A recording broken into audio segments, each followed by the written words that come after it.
Okay, so right here in front of us we have the S10 itself along with the box that it came in. So let's look at the box first and the contents of the box before we move into the real boss. So this box right here, nice and elegant design. It's made by Samsung, nice, graceful. We got this in the Prism black color, like that. However, it is available in the Prism white, Prism green, Prism blue, and Canary yellow. Now, there's one thing to keep in mind here. This is the 4G model, not the 5G model. However, the 5G model has a new set of colors. It comes in the crown silver, majestic black, and royal gold. This is just for any color enthusiasts out there. There you go. So let's move on to the contents of the box. So straight away we can see that we have a SIM pin right here, very useful. Here we have Samsung's original fast charger. You can see it says right there. And then we also have its cable right here. It's the C cable, standard C cable right here. Now I do believe that inside this, if it comes out, we have a connector for micro USB and C cable. So this is micro USB to C cable connector. If you had a micro USB phone before, this is actually really nice to have. Okay.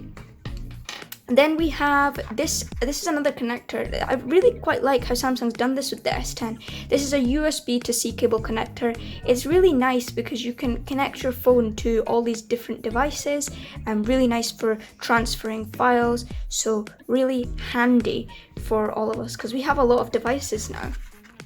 And then we have the AKG earphones that come with Samsung's premium phones. These are tangle resistant. They have spare earpieces available with a really nice ergonomic design.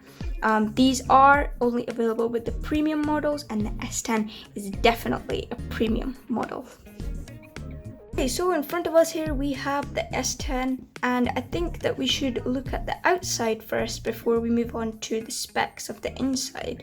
So outside, this is the Prism black color, as I said before. Very nice, slim, and lightweight. You can see in my very small hands. It doesn't feel too big and it doesn't feel too heavy either. On the back here we have Gorilla Glass 6. So hopefully with all your trips and falls, this shouldn't break. We have horizontal cameras here. We will go later in detail about these cameras. Very nice cameras here. On the side here we have the volume buttons, and this is the Bixby button, which is basically the Siri of Samsung.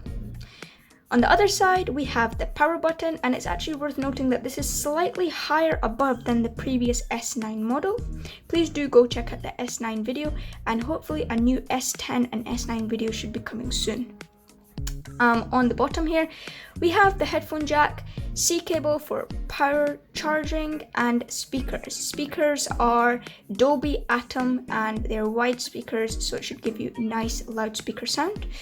On the top here we have a SIM card. Now actually this is quite unique because this can either be a dual SIM card, or you can put a SIM card and a micro SD card in here. So it's almost a 2-in-1. We have a hole punch camera on the top here for the front, and no button here. I think that's been happening for quite a while now, and I think that one of the really nice selling points of this is that we have a headphone jack. And I didn't think I'd be saying this, but a lot of the new phones coming from other brands such as Apple don't have a headphone jack. So if you're not too keen on the wireless headphones, then you can always use the plug-in headphones that came with the phone. So really nice overall design. It is waterproof and dust resistant. It's actually rated IP68. So again, really nice, durable, and should last you a long time. Now I think it's time to really go into what this phone is about and why it's really worth buying. Alright, so I think we've had enough of the outside of the phone. Let's really get into why this phone is special. So if we turn it on, you can either double tap like this, or you can use the power button at the side here like that. Now it is quite annoying that they've removed the feature of, first of all, it doesn't have a button, but second of all, in the previous S9 model you could just press it here and it would turn on. Now there is the fingerprint sensor that I guess you could use, but I personally don't like to use fingerprint sensors, so for me that's a bit of a down point, but really not too bad, still works with the double tap, and you always have the power button. Worth saying with the fingerprint sensor that it's actually embedded in the screen now, so it should be a lot quicker and a lot faster than the previous models. Turning it on, you can see it has a really nice display, Infinity O display in fact, and you can see that there's hardly any border around the side with the hole punch camera on the right hand side at the top. So yeah, okay, let me tell you a little bit about the processor. It's going to be a bit of a mouthful, but I hope that it's quite helpful for everyone. So, the S10 uses processor Exynos 9 Octa 9820. Has a 6.1 inch display with 8 GB of RAM and 128 GB of storage.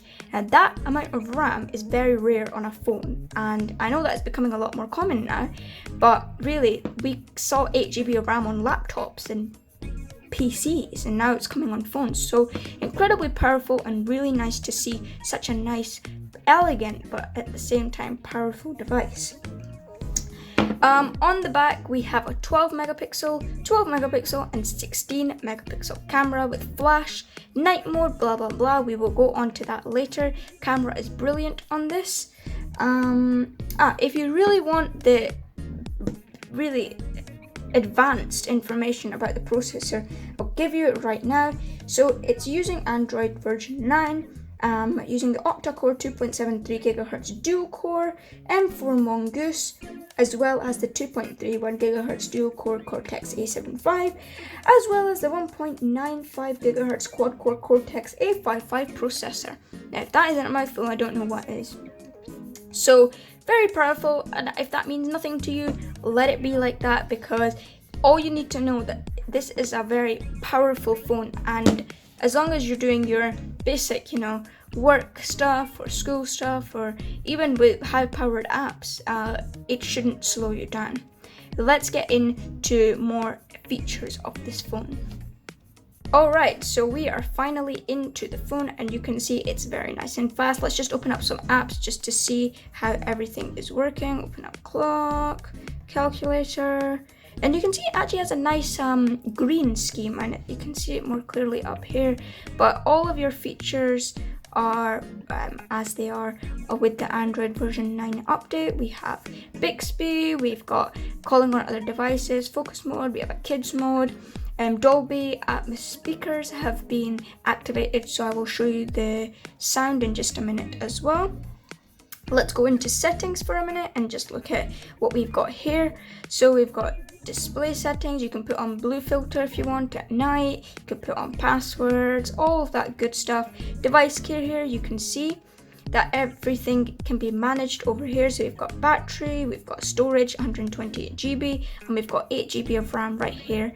And security checks also happen all the time as well to get rid of any of these viruses. I think that now is a good time just to move on to sound perhaps and see how the Dolby Atmos speakers are. Right, so let's just go into Google Play Music here, and let's just play this, and we'll put this on full volume as well. Drag that down, media, put that all the way up, and that should give us the full volume of this. So let's go.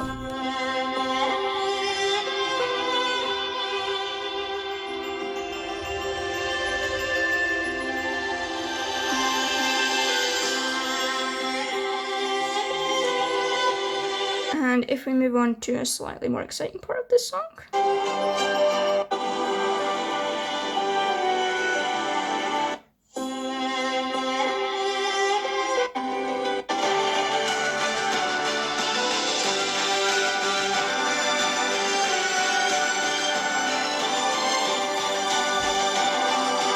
There you go, and that should give you an idea of sound. Obviously in person you could probably see it a bit better, but really the sound is really nice. You can hear it all around the phone thanks to the Dolby Atmos speakers.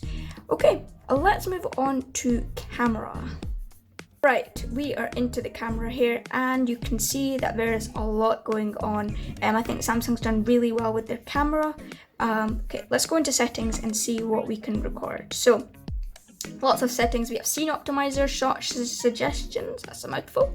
Really, let's look at the megapixel sizes on the rear first. You can see there's a range of options. You can go 60 FPS with 4K, or you can go full HD. All up to you. Or you can go 30 FPS with 4K, 60 is the maximum. To be honest, this has not changed from the previous model, the S9. However, 4K footage is always nice. No 8K, but hopefully the new models can help us out on that. Front video size, it's also front video size has actually changed, because the S9 did not have 4K option 60 FPS. It had 30 FPS 4K, I think, but all that is still the same as well. Now, lots of settings that you can go through, but really you can explore this. So on more, if we go, you can see that there's a lot of modes here. We've got slow motion mode, we've got pro mode, panorama mode, lots of things you can go for. And actually, if you go into pro, you can decide what settings you want. It's almost like a real DSLR camera, which is really nice to see on such a small device. You know, it's really powerful. So let's just go back on that. Night mode is also a thing, so you can turn that on. And now I'm going to show you some pictures and videos taken with the S10 to give you an idea of how the camera works.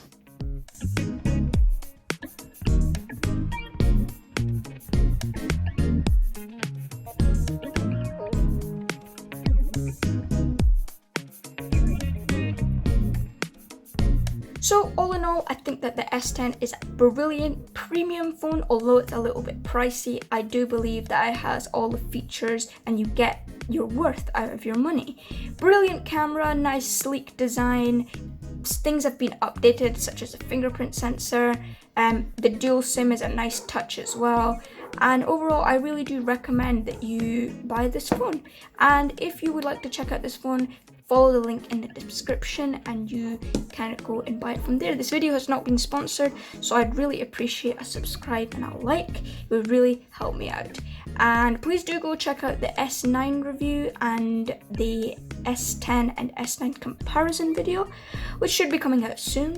So hopefully you will enjoy that. And yeah, goodbye until next time.